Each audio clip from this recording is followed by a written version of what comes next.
in Kasarani or Roysambu or anywhere. This incident unfolds amidst reports of several missing persons following last month's anti-tax protests. Some have been found deceased, while others remain unaccounted for, leaving families devastated. Government agencies are now under scrutiny as investigations intensify, with calls for justice growing louder. Generation Z, Kenya's youngest demographic, continues to spearhead demands for accountability and an end to enforced disappearances. Since their emergence last month, Gen Z has achieved major victories, notably influencing the Finance Bill 2024 and rallying for improved governance. Enhanced austerity measures we have committed to implement and align government expenditures within the budgetary implications of the withdrawal of the Finance Bill 2024.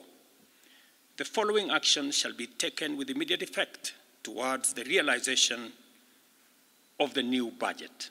Their activism has reshaped the national dialogue, pushing for reforms and justice on multiple fronts.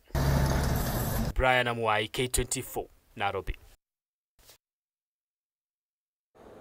And President Ruto's effort to calm the hearts of raging Gen Zs who had threatened to return to the streets mirrors former President Mwai Kibaki's move in 2005 when he sacked his entire cabinet days after national referendum. However, what are the differences in these dynamics? Our reporter David Kagina had a sit-down with Philip Mwangale, an advocate of the High Court and a governance analyst, and filed the following reports.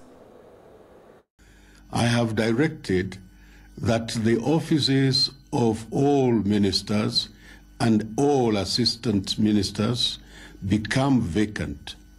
Consequently, the occupants of the said offices cease to hold their respective offices. In an unprecedented move only previously executed by Kenya's third president, Mwai Kibaki, after internal wrangling created rifts between individuals and parties, President William Ruto resolved to fire his entire cabinet, bowing to public pressure following weeks of anti-government protests that rocked the nation. However, the dynamics then and now are different, since we are under a new constitutional dispensation that, among other things, extends the timeline within which a new cabinet must be constituted. Unlike in 2005, you have a first-tier vetting before you get to parliament. The people are now vetting anyone else who is involved in government. So if William Ruto appoints people to cabinet today, whether he has consulted whoever he said he would consult, the people would have to have a say. And we have identified that even the political class now are singing the tune of the people. Given the push behind the move, one would ask whether the shakeup ends at the cabinet level or if its impacts are projected to trickle down. He will also be forced to appoint or to reshuffle or even dismiss the whole architecture of principal secretaries. That is bound to happen. The principal secretaries, many as they are, will have to go home.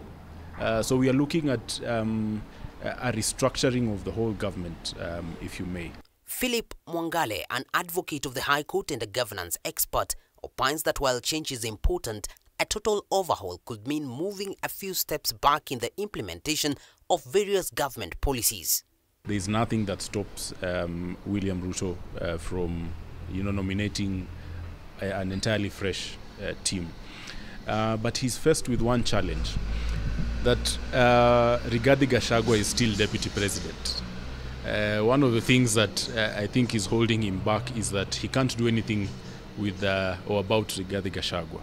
And Rigathi Gachagua is one of those proponents of shareholding. So if a new cabinet is coming in, you should rest assured that Rigathi Gachagua wants a share of that cabinet, and that is a problem. So it is only because Rigathi Gachagua is there, unless somebody is brave enough to file a motion or to table a motion of impeachment.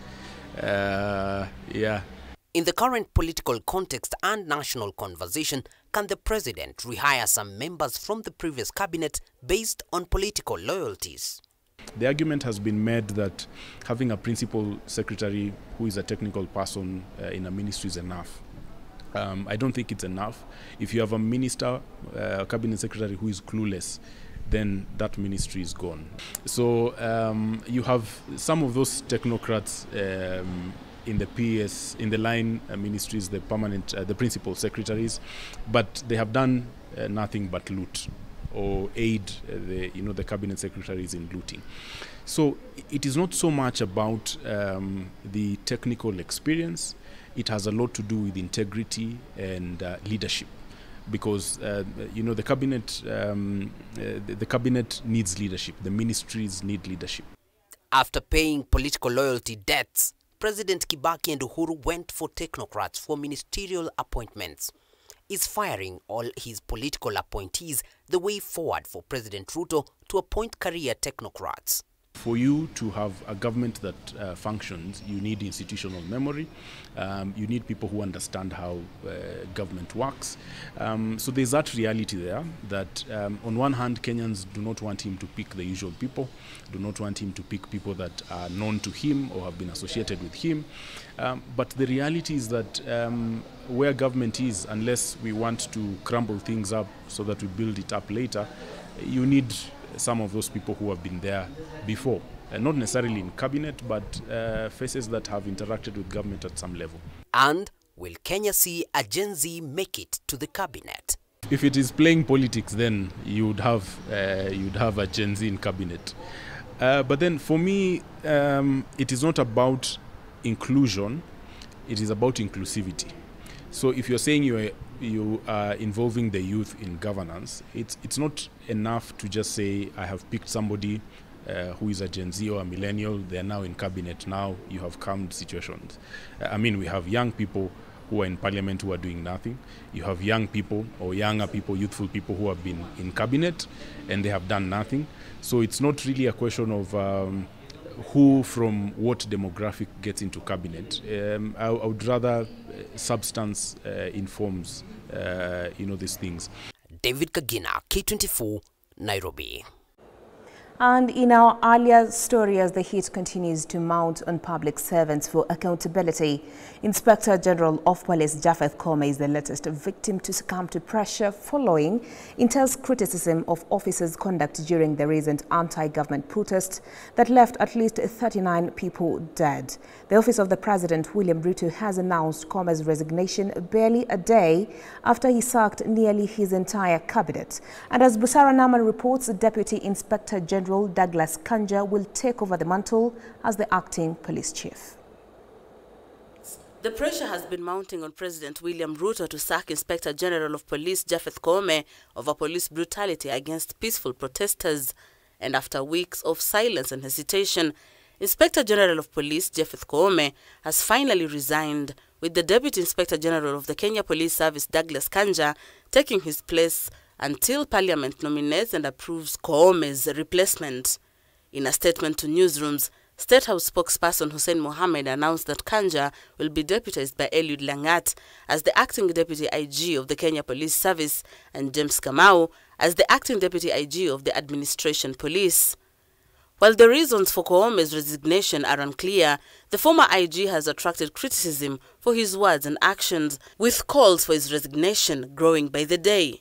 Earlier today, the Orange Democratic Movement (ODM) joined other political actors and human rights organizations in urging President William Ruto to dismiss Koome and Nairobi police boss Adamson Bungei over alleged cases of police brutality, abductions and killings of protesters.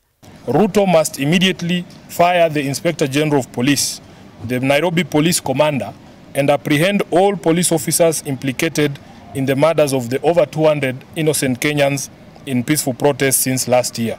We also call for a national amnesty for all persons arrested or charged in connection with protests and compensation for all the victims of police brutality. Koome's journey in law enforcement began in 1991 when he joined the then Kenya Police Force as a police constable after earning a Bachelor of Science degree in civil engineering from the University of Nairobi. After his training at the Kenya Police College, Kiganjo, Koome was posted to Nairobi as a police constable and later deployed to the Anti-Stock Theft Unit (STU) in Gilgil. It was here that he earned his promotion to the Inspector of Police and became a gazetted officer by 1998. While at Anti-Stock Theft Unit, Koome was instrumental in recovering of stolen livestock, showcasing his dedication and effectiveness. Koome's career progressed as he took roles including Deputy Divisional Commander at Buruburu Police Division and OCPD in Machakos, Maragua and Central Nairobi. He was known for his tough stance against armed gangs and bank robbers in Eastlands. For a decade, Koome served as the Director of Planning at the police headquarters, leading the police housing and modernization program. He later held key positions such as Nairobi Police Boss, Principal Assistant to the Deputy Inspector General, and Commandant at the National Police College Main Campus, Kiganjo. Koome has served as the IG of Police for close to 2 years, as he was sworn in November 2022. Koome took over the leadership mantle of the National Police Service from Nur Gabo, who has been the IGP in an acting capacity. This was after the retirement of Hilary Mutyambai on health grounds, as announced by President William Ruto on September 27, 2022. And at this point, we take another break here at K24 Evening Edition. I'll see you in a short while.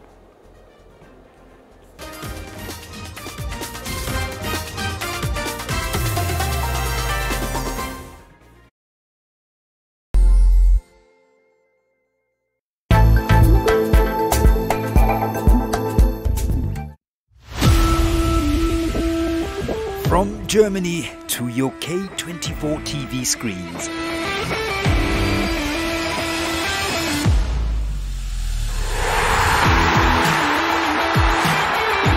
Get ready for the ultimate showdown of European football as 24 countries fight for one trophy.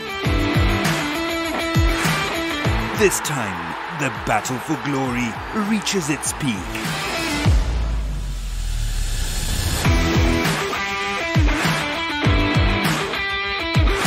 Make sure you catch this and much more on Euro 2024 Extravaganza.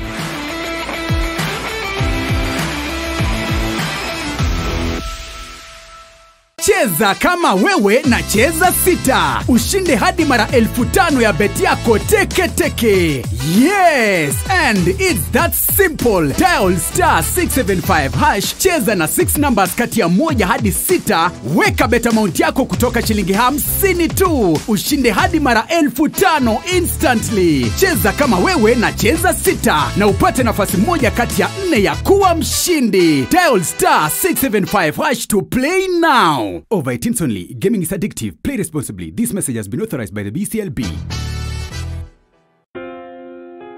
As you wait for your call to be picked, here is today's love quote. Like the sands of the desert, your love is endless, quenching my thirst like the humps of camels. May your well never run dry. Ili kuset good love kama skiza tune yako, dial *860*376#.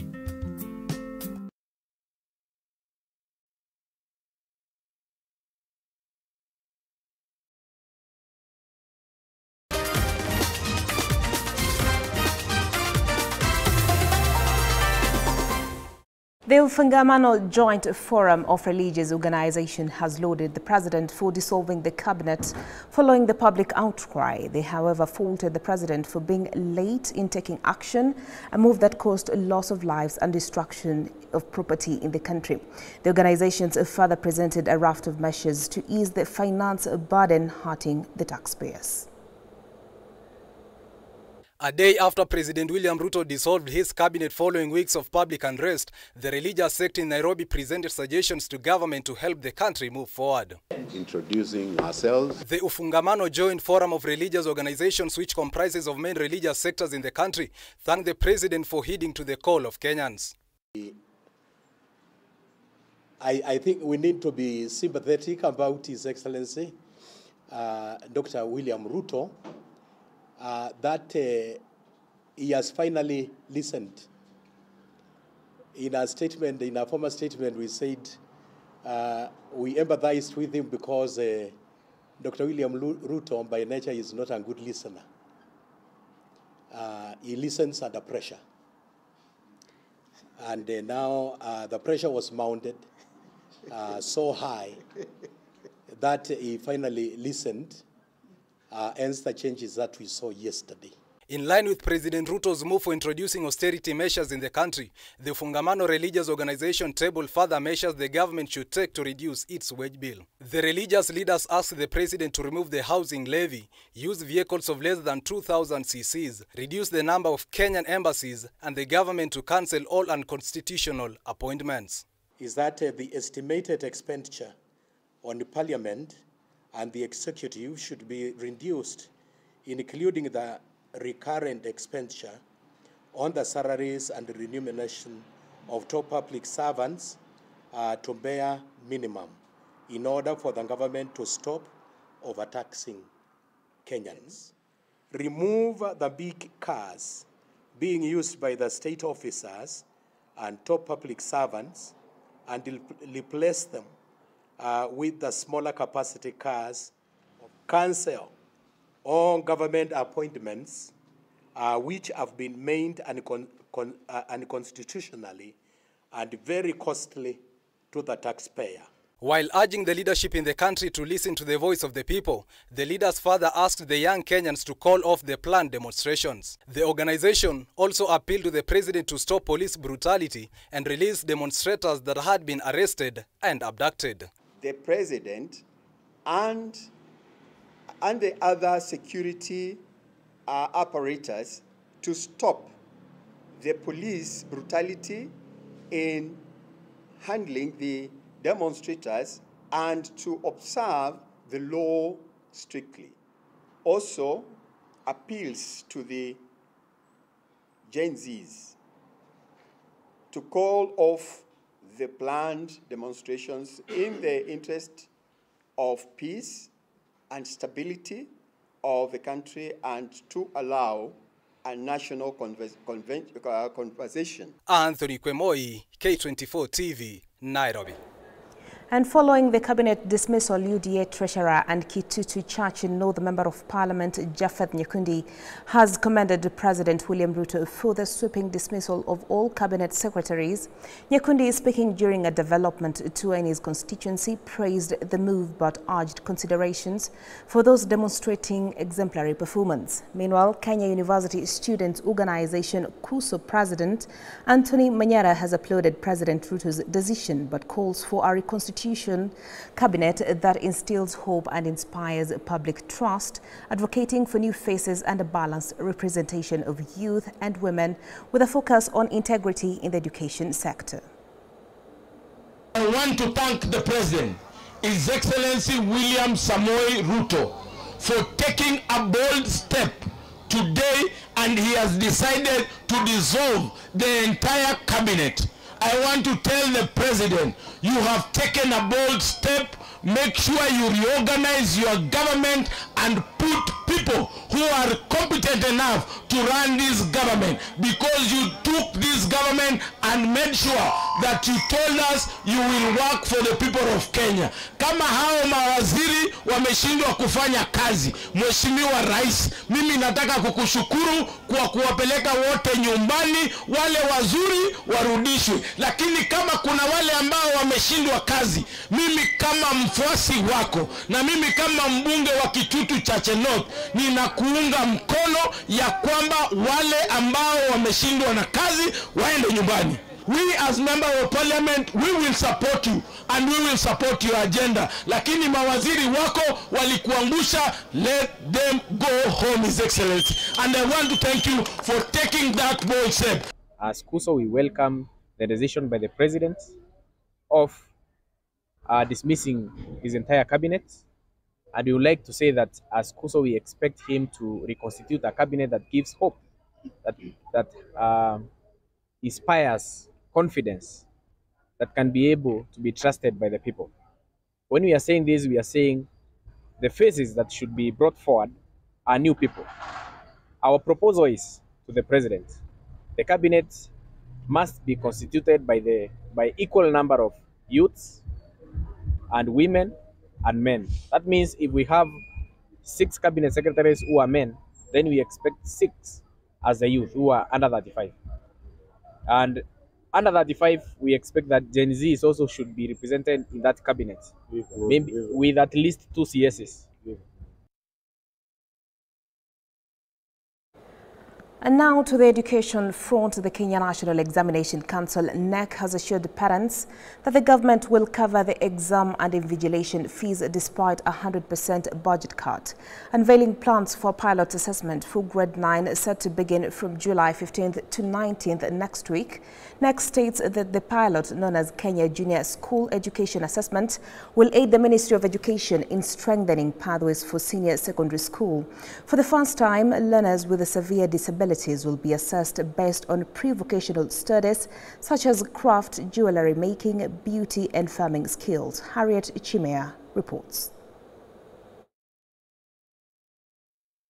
A total of 5,875 grade 8 students will now sit for the grade 9 pilot Kenya Junior School Education Assessment (KJSEA) next week from July 15th to 19th. This assessment will set the stage for the official grade 9 test next year. The pilot test aims to validate the test content, assess the readiness of undertaking pathways in senior school, readiness of e-assessments, time allocated for each test, and grading criteria. The grade 9 assessment, we have a variety of assessment formats. We will have multiple choice.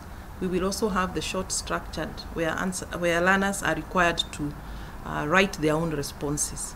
So we will also analyze after the learners have undertaken that assessment and see how did they perform in this item format versus the other item format. So we will have a learner questionnaire. This learner questionnaire is the first time that we are giving. We want to find out what their interests are. Remember, the purpose of this assessment is to help them choose their career pathways. For the first time, approximately 750 sampled students with severe disabilities will undertake specialized assessments. We have the first category whose disability does not affect them to follow the regular curriculum. The only thing they require is some modifications in their environment, like brailing the papers. We usually give them extra time. Then we have those who have severe disabilities and they cannot follow the regular curriculum.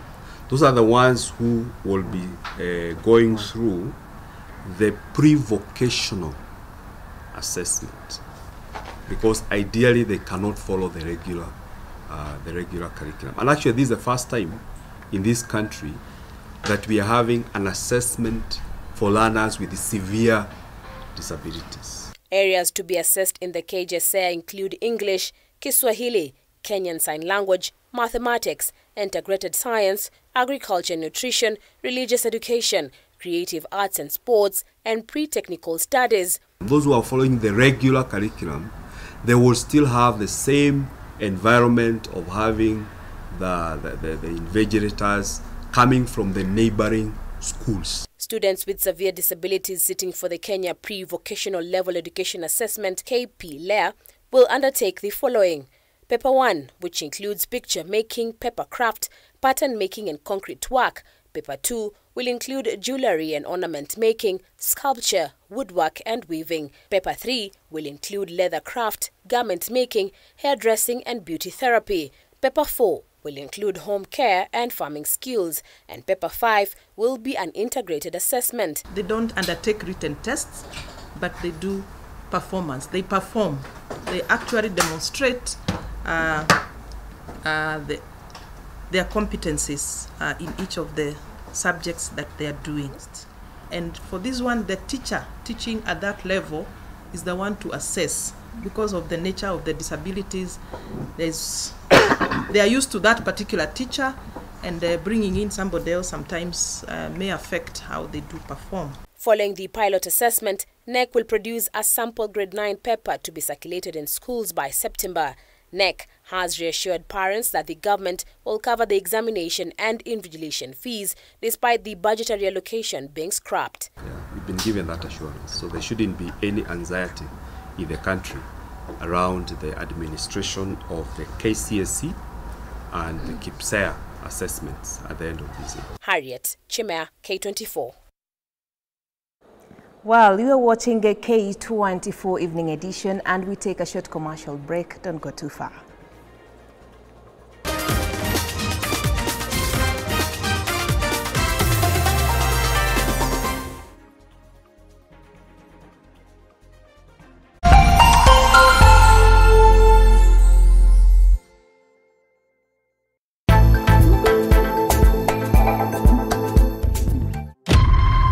A family navigating the complexities of modern life in Nairobi. Brad!